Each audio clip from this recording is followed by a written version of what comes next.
जय हिंद दोस्तों। Point break by RSI YouTube channel पर आप सभी का बहुत बहुत स्वागत है।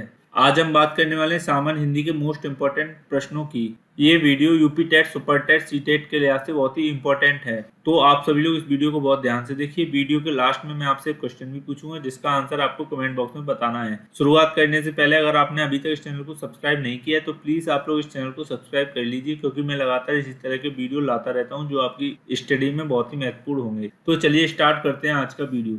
आज का हमारा पहला प्रश्न है, जिन वर्णों का उच्चारण करते समय अन्य ध्वनि की सहायता नहीं लेते हैं उसे क्या कहते हैं। अन्य ध्वनि की सहायता नहीं लेते हैं उसको पूछा गया है कि क्या कहेंगे। ऑप्शन है हमारे व्यंजन, ऑप्शन 2 है स्वर, ऑप्शन 3 है शब्द, ऑप्शन 4 है संयुक्त वर्ण। तो इसका जो सही आंसर हो जाएगा, सही आंसर हो जाएगा ऑप्शन 2 स्वर। जिन वर्णों का जब हम उच्चारण करते हैं और अन्य ध्वनियों की सहायता नहीं लेनी पड़ती है उनको हम क्या कहते हैं, स्वर। जहां पर अन्य ध्वनियों की सहायता लेते हैं वहां पे क्या कहेंगे, उनको बोलेंगे व्यंजन। और संयुक्त वर्ण क्या होते हैं? संयुक्त वर्ण दो वर्णों के मेल को कहते हैं संयुक्त वर्ण। जैसे छ, त्र, ज्ञ और स्र, ये संख्या में 4 होते हैं। ये भी एग्जाम में पूछा जा सकता है। चलते हैं अगले प्रश्न पर। अगला प्रश्न है हमारा क्वेश्चन नंबर 2, अयोगवाह कितने प्रकार के होते हैं। यहाँ पर अयोगवाह पूछ लिया है कि कितने प्रकार के होते हैं। ऑप्शन है हमारे 3, ऑप्शन 2 है 4, ऑप्शन 3 है 2, ऑप्शन 4 है 5। तो इसका जो सही आंसर हो जाएगा, सही आंसर हो जाएगा ऑप्शन 3। 2 प्रकार के अयोगवाह होते हैं। अयोगवाह क्या होते हैं?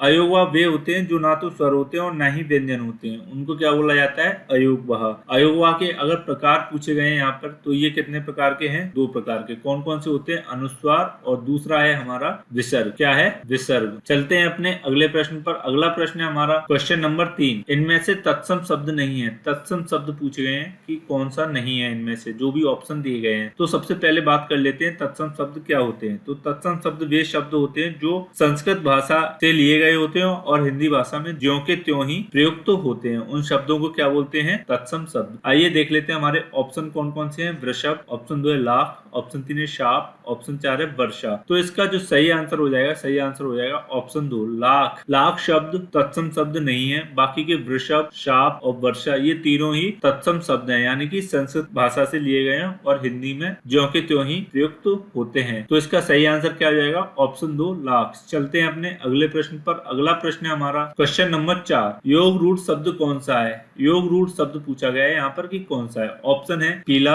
ऑप्शन 2 है लंबोदर, ऑप्शन 3 है घुड़सवार, ऑप्शन 4 है नाग। तो इसका जो सही आंसर हो जाएगा, सही आंसर हो जाएगा ऑप्शन 2 लंबोदर योग रूढ़ शब्द होता है। लंबा है उदर जिसका अर्थ श्री गणेश। योग रूढ़ शब्द कौन से होते हैं आइए देख लेते हैं। तो योग रूढ़ शब्द वे शब्द होते हैं या वे यौगिक शब्द होते हैं जिनका निर्माण अलग अलग अर्थ देने वाले शब्दों के योग से होता है। चलते हैं अपने अगले प्रश्न पर। अगला प्रश्न है हमारा क्वेश्चन नंबर 5, साप्ताहिक शब्द से संज्ञा शब्द बताइए। संज्ञा शब्द कौन सा है इनमें से, ये पूछा गया है। ऑप्शन है सप्ताह, ऑप्शन 2 है सप्ताहांत, ऑप्शन 3 है साप्ताहिक, ऑप्शन 4 है इनमें से कोई नहीं। तो इसका जो सही आंसर हो जाएगा, सही आंसर हो जाएगा ऑप्शन 3 साप्ताहिक शब्द का जो संज्ञा शब्द होगा वो साप्ताहिक ही होगा, इसलिए इसका ऑप्शन कौन सा हो जाएगा, 3 सही हो जाएगा। चलते हैं अपने अगले प्रश्न पर। अगला प्रश्न है हमारा क्वेश्चन नंबर 6, शिव शब्द से बना विशेषण शब्द क्या होगा। विशेषण शब्द पूछा गया है कि शिव शब्द का विशेषण शब्द क्या होगा। आइए जान लेते हैं विशेषण शब्द क्या होते हैं। तो विशेषण शब्द वो शब्द होते हैं जो संज्ञा या सर्वनाम शब्दों की विशेषता बताते हैं, उनको हम क्या बोलते हैं, विशेषण। यहाँ पर ऑप्शन दिए हुए हैं शिवता,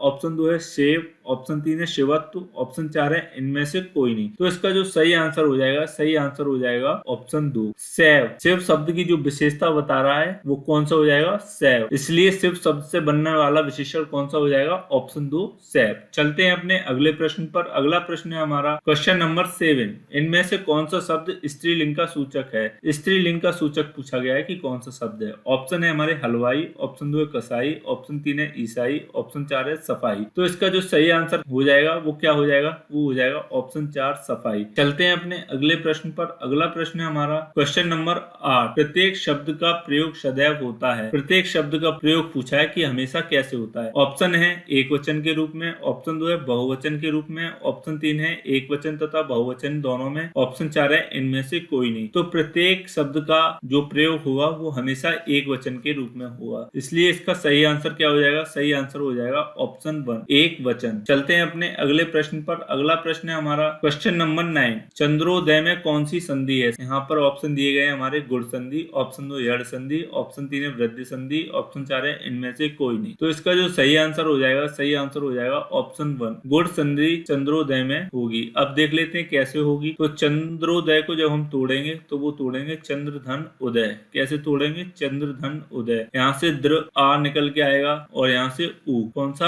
आधन उ मिलके क्या बना देंगे? ओ। तो इसका जो संधि शब्द हो जाएगा वो क्या हो जाएगा? चंद्रोदय। क्या हो जाएगा? चंद्रोदय। और कभी कभी एग्जाम में गुण संधि का सूत्र भी पूछ लिया जाता है। गुण संधि का सूत्र क्या होता है? वो होता है आद गुण। चलते हैं अपने अगले प्रश्न पर। अगला प्रश्न है हमारा क्वेश्चन नंबर 10। निम्नलिखित में से कौन सा शब्द बहुब्रीहि समास का उदाहरण है? बहुब्रीहि समास का उदाहरण पूछा गया है। ऑप्शन है हमारे यथाक्रम, ऑप्शन 2 है शूलपाणी, ऑप्शन 3 है हसमुख, ऑप्शन 4 है हथकड़ी। तो इसका जो सही आंसर हो जाएगा, सही आंसर हो जाएगा ऑप्शन 2 शूलपाणी बहुब्रीहि समास का उदाहरण है। शूलपाणी को जब हम समास विच्छेद करेंगे शूलपाणी का, तो उसका क्या हो जाएगा? शूल है पाड़ में जिसके। चलते हैं अपने अगले प्रश्न पर। अगला प्रश्न है हमारा क्वेश्चन नंबर 11। इनमें से कौन से शब्द में हारा प्रत्यय है? हारा प्रत्यय पूछा गया है कि कौन से शब्द में। ऑप्शन है हमारे पनेहारा, ऑप्शन 2 है पालनहारा, ऑप्शन 3 है लकड़हारा, ऑप्शन 4 है उपयुक्त सभी। तो इसका जो सही आंसर हो जाएगा, सही आंसर हो जाएगा ऑप्शन 4 उपयुक्त सभी। अब देख लेते हैं प्रत्यय क्या होते हैं। प्रत्यय वो कहलाते हैं जो किसी शब्द में पीछे लगकर उस शब्द की अर्थ में परिवर्तन कर देते हैं। चलते हैं अपने अगले प्रश्न पर। अगला प्रश्न है हमारा